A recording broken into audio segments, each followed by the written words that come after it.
Yes. Jesus can heal the sick. Jesus can raise the dead. Jesus said that I can, not only that these things that I have given you, you're going to be able to do greater, greater, greater, greater, greater. When are you going to apply Jesus to the equation? My Lord. My Lord. Somebody talking to me. You have to apply Jesus to get Jesus. Jesus was Jesus equals success. Jesus was me, I am success. Why? Because I'm aligned with the vine. That's right. Hallelujah. I have applied something that has to change in my life. And if you're not applying it, you ain't going to get no success. You're going to be still living paycheck to paycheck. You're going to be living the way that you've been living. Your bills ain't going to never get paid off. Because whatever belongs to God is God. Yes. That's auto shot. Listen, don't mess with me right now because the Holy Ghost is there. Listen, there are some of you that need to give. He said, you looking at your bills, but you trying to give to me. Oh, God, I don't shout. Listen, God said, you looking at your bills, but you ain't thinking about me. And you giving me whatever. But you weren't doing that when you were out in the shopping center. Yeah. You wasn't doing that when you was buying them shoes and that dress and them shoes and that suit and socks and stuff. So what did the Lord do? Well, what happens? What happens then? What, y'all want to know? This is what happened. Then what happens? What you didn't give? My car got problems. That's it. Now I'm applying it because God told me to give it. I didn't give it. So what God doing, since you didn't give it, I'm taking it. Eat it up, the cankerworm. Come on. See, I'm going to take it because you didn't give it like you were supposed to give it. See, we applying in the vine. When I tell you this, listen to what I'm saying. Y'all caught on what we got to say. Oh my God. Listen what I'm telling you. I'm telling you this because if you're not applying this thing, coming to church every Sunday, what are we doing? Because the one reason why I talk about Jesus, and Apostle Victor was talking about this the other day. He said, you're the only one that I know. He said, you got me. Because nobody's talking about Jesus is coming soon. Everybody else was talking about, I want to give you a word. Listen, I'm going to give you the word of God. And then what I'm telling you, repent, because the kingdom of God is at hand. Right. Jesus is coming tomorrow. What? Coming tomorrow? Yeah.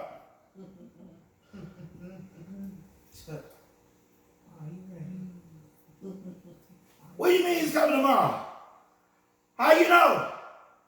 Because you're supposed to be always ready.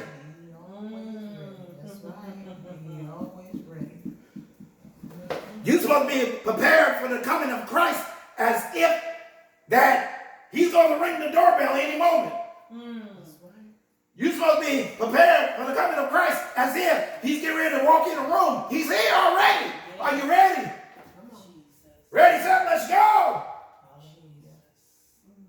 He's supposed to be prepared as if I'm driving my car down the road and then all of a sudden, in a moment, I'm caught up. Are you prepared? Are you prepared? Are you prepared? Are you prepared? Because when you prepare, the mustard seed is going to grow up as a tree and it's going to flourish. Hallelujah.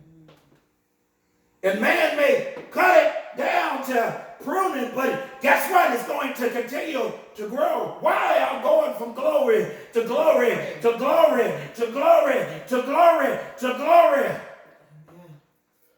Amen. So what am I saying? Change has to come in my life. That's right. Amen. Hallelujah. Because I can't live yesterday like That's right. Amen. Like I'm living today. Amen. Because if you ain't applying, that means you ain't putting on the whole armor of God. Because your faith is faithless. Jesus help. Your shield of faith is where? Your helmet of salvation. Do I truly believe in salvation? How many people have I talked to about salvation this week? I ain't talking about giving out a piece of paper. How many people have I talked to about salvation? Do you truly understand about salvation? Do you truly understand about salvation? Do you truly understand that Jesus died on the cross that you might be free?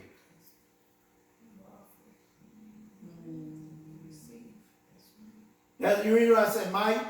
Because there's some people, they accept salvation. They say they accept salvation, but they don't accept being free. Because they still wavering. They're still wavering with yesterday. Jesus said that when you come into Christ, that you are new creation, and old things have passed away, and all things become new. And if all things become new, then why am I still carrying on my bags? Why do I still have my bags? Listen, if you don't apply and take your bags up and drop that thing and pick up something brand new, then what are you doing? What you doing? Come on. Wasting time. Come on. Hallelujah. Is Jesus important in your life? I'm about to get out of here. Listen. Is he important? Yes, he is.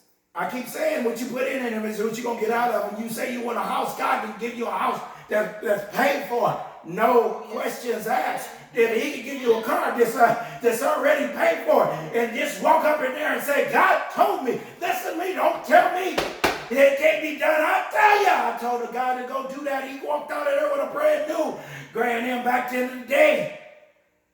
And it was candy apple red, beautiful car. Come on. God is able. He said my credit is probably about 300. He and me and my wife, listen. Jesus. He said I can't get no car. All of a sudden, this is what he did. I said, do you truly want that car? He said, yeah. I said, stop coming back to me then. He said, what do you mean? Hold on.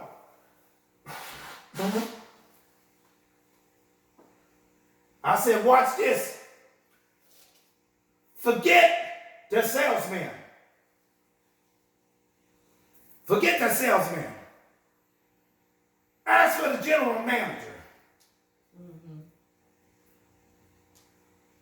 While they going to get the general manager, you go out there.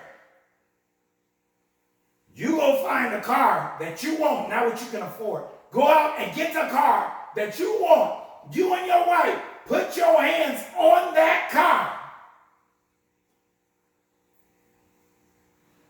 Be on one accord and one mind. You sure this is what you want? All of a sudden, they came back in. The man was looking for them. Well, we didn't know where you went. I know we just went to go lay our hands on the car that we wanted. Where's the general manager? He came in the office. The Lord told me to come down here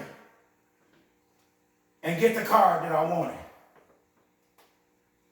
He said, well, how's your credit? I said, the Lord told me that I wouldn't have to pay for it. He said, what? The Lord told me to come down here to tell you to give me the car that I wanted. See, well, that's what I talk about. See, that's what I talk about. That's why I said, you have to have That's right. Amen. that seed. That's right. And see, that seed, that the reason why that seed can move a mountain is because the seed is going to grow up as a tree and is going to move the mountain off the cliff. You missed that. Jesus, listen what I'm saying. If you just have it, he said, did you pick out the car you wanted? The sales manager was just still sitting there. He said, you can go. He said, sir, I said you can go. Go sell some cars. He said, did you pick out the car you wanted? He said, yeah. They said, can you get insurance? They said, yeah, we can do it now. He said, hold on. Let me make some phone calls. He said, go show me the car. You want this red car? He said, yeah. Okay, come on back in my office. Actually, go sit in the lobby for a second. You need some water? Do you need water or coffee? Well, okay, we'll get you water. He went back in the office. He called the salesman. He said, get him and bring him into the office. They still didn't get it. They still didn't get it. And they said, sir, we don't have any money. He said, I know. He said, what did you tell me when you first got here? They came down and he sat there and he said, I need for you to take this paper. Call your insurance company because I can't let this go until you get insurance.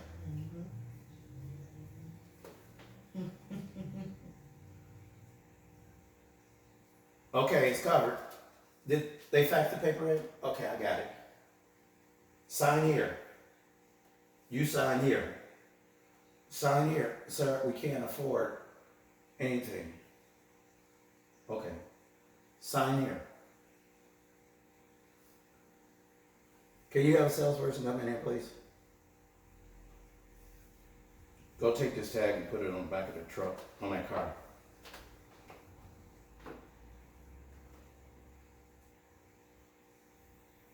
He said, come on, let's go. Here you go. Hallelujah. They looking like, but sir. Thank you, Jesus. Sir. Well, what? You don't have a car payment. What did you tell me in the beginning? That's right. God bless you. Have a great day. Enjoy. That's right. Glory to God. Yes, yes, yes, yes, yes. They drove off the lot. And see, they didn't have anything old.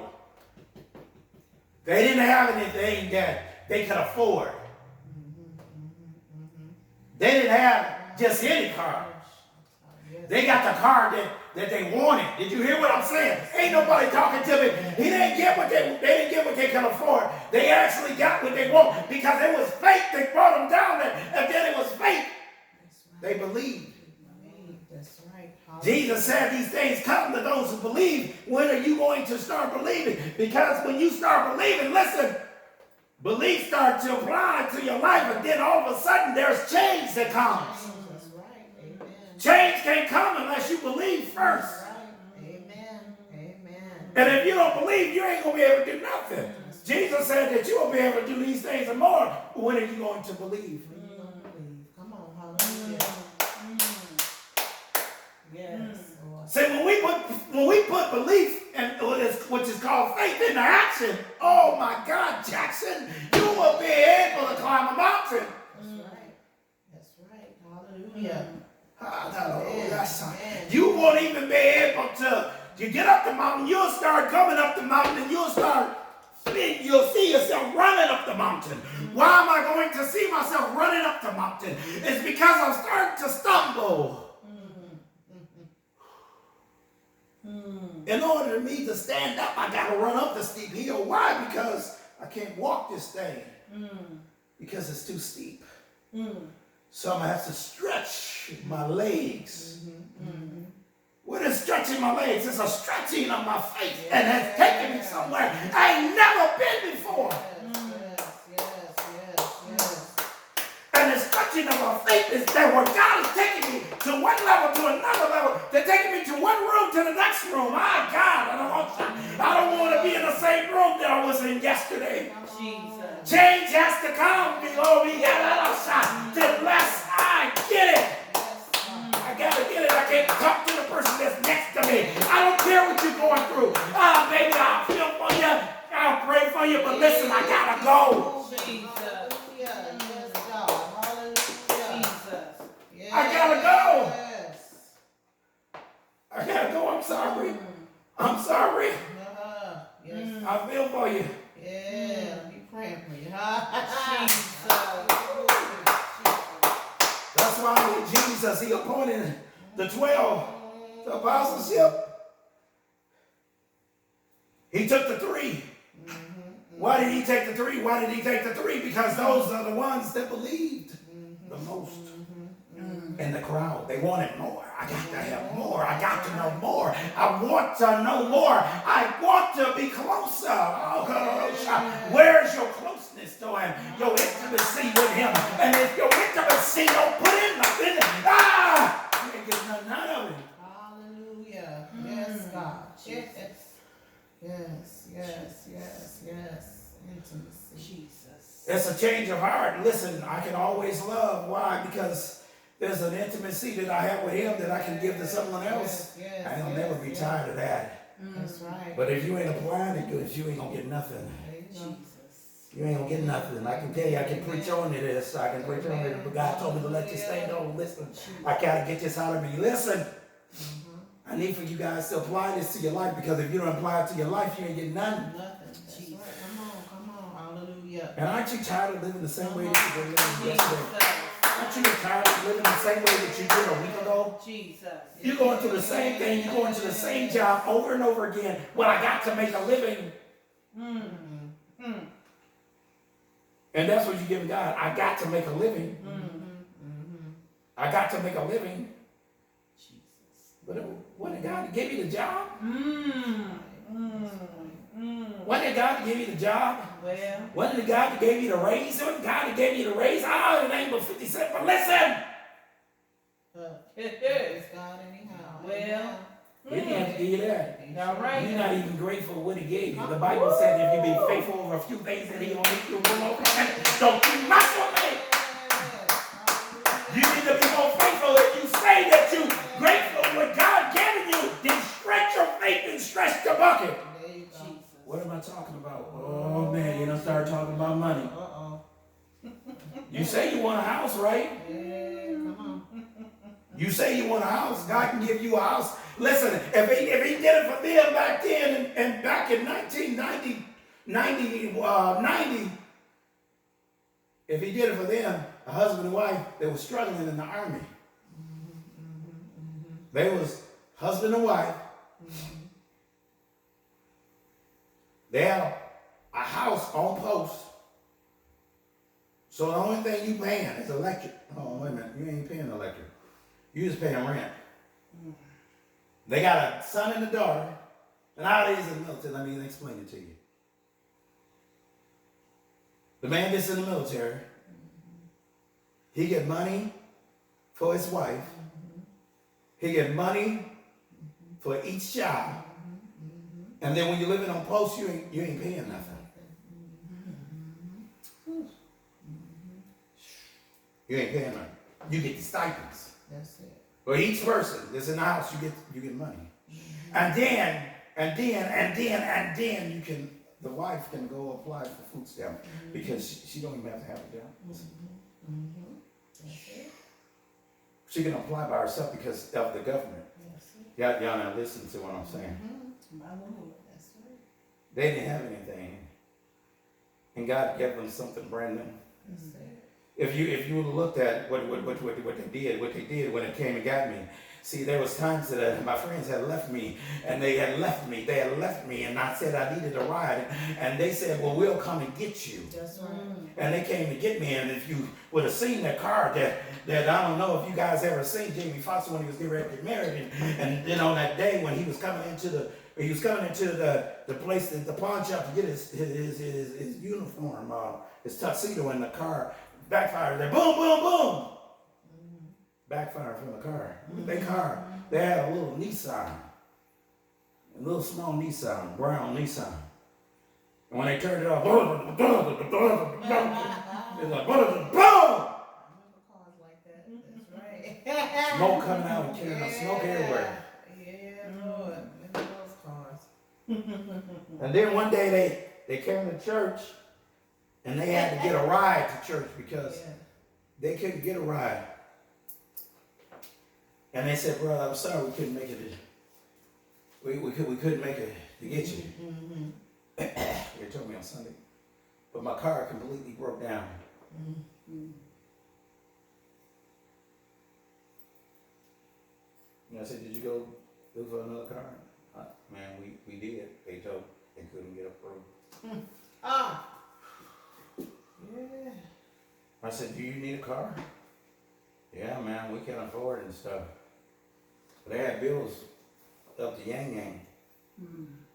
They had bills out of this world. And all of a sudden, I said, do you truly want a car? Go get your car. Well, we just came from the place. I know. Go back and get the car. Jesus said to Peter, do you love me? Yeah, Lord, yes, I love you. He said, feed my sheep. Looked away and still loved me. Peter, do you love me? Yes, Lord, you know I love you. I love you more than anything. You feed my sheep.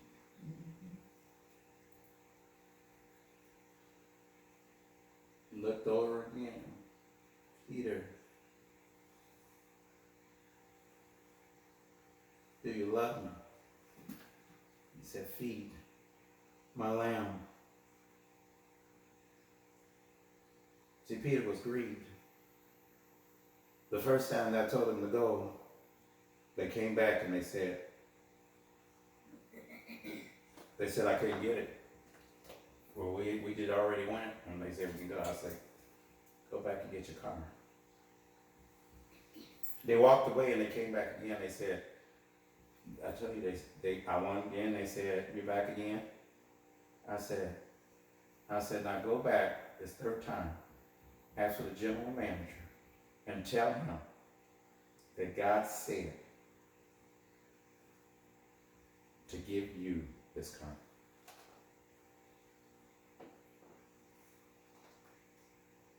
They went back.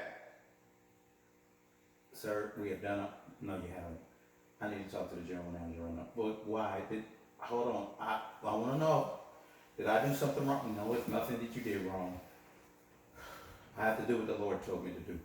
Go get your general manager. Not the he brought the sales manager. He said, no, the general manager. That's when they went out and put their hands on the car that they wanted.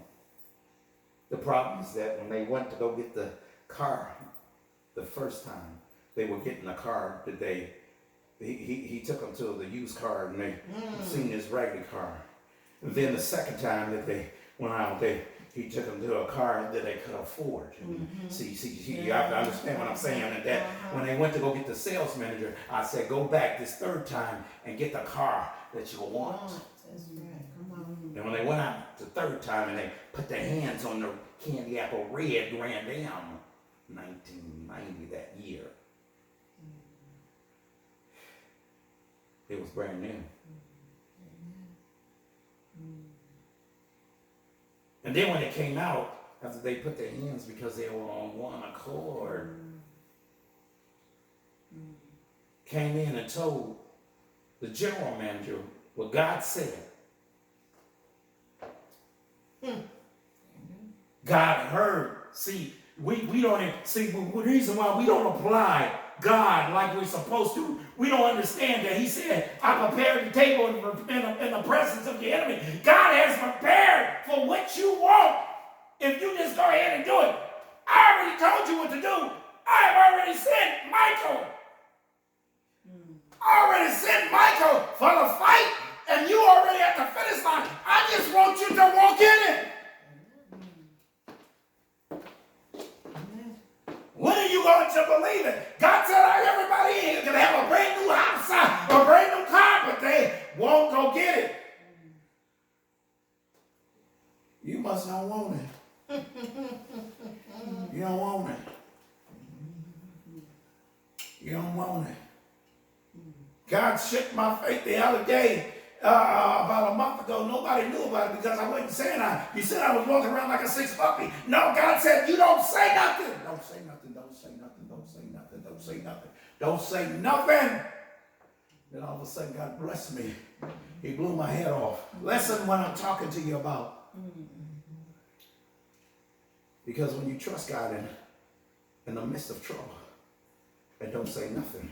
See, the enemy wants you to react. The enemy wants you to complain. The enemy wants you to curse God.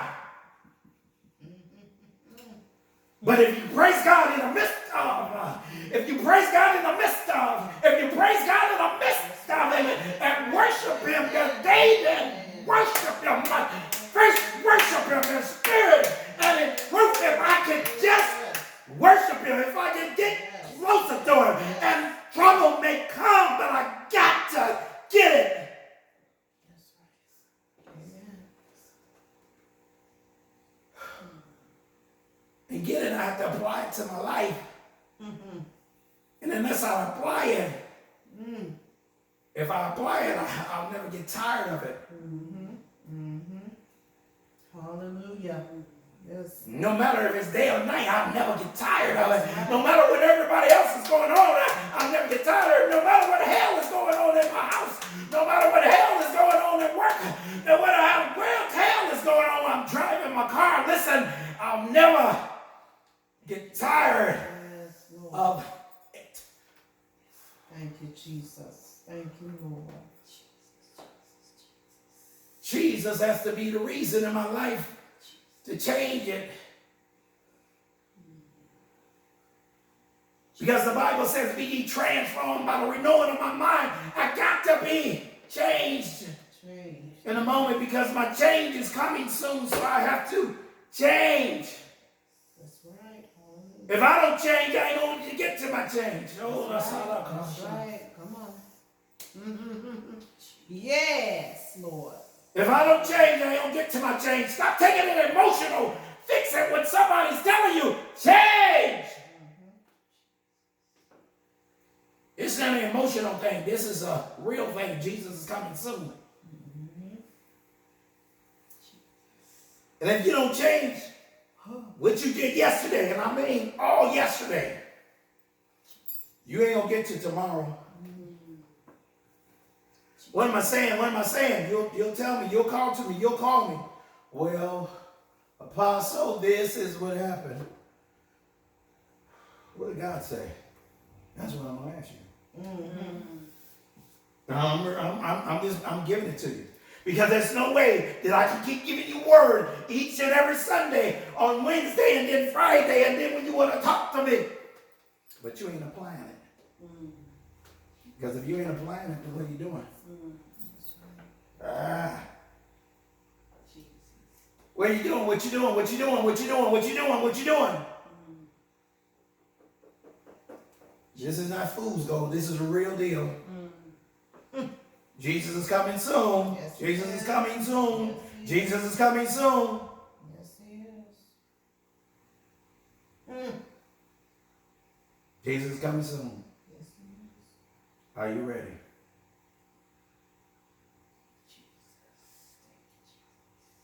Forget about everybody that's next to you. Forget about everybody that you were texting earlier today. Forget about who you were texting yesterday. But listen, you need to apply Jesus more and leave those yesteryears alone. And everybody that is friends with, listen, you may say that it as a friend, but if you doing it more than Jesus, listen what I'm saying to you.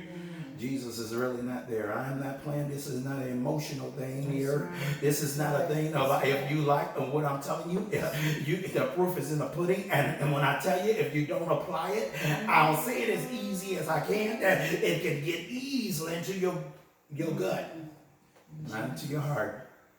Because when you're hungry, you're going to eat. My Lord, that's right. Amen. Y'all missed that. Jesus. I said it'll get to you. I want you to hit it in your gut because when you get hungry, you're going to eat. See, when the feeling hits you, you don't always apply it. We apply it because it may hurt right now, but when I get in my car and I go on my business, well, forget about it. But when I get hungry, I'm weak. Y'all ain't hear what I'm saying. When you get hungry, you're going to eat. That's right. So when you get hungry for God's word, you apply it. Why? Because I'm hungry. I want more. That's right. And honestly, you should actually want more water than you would want food. But that's the opposite in today's world, because we actually want more food than we want water. And your body actually yearns for more water than it does food. But Come on. we keep wondering why our bodies is not feeling the way that it is.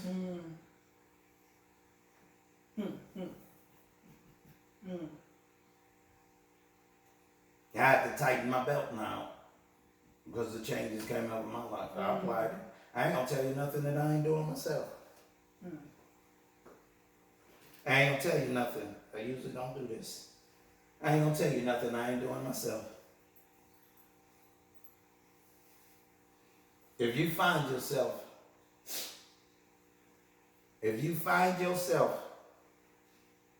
that everything else is more important than Jesus Christ, be honest.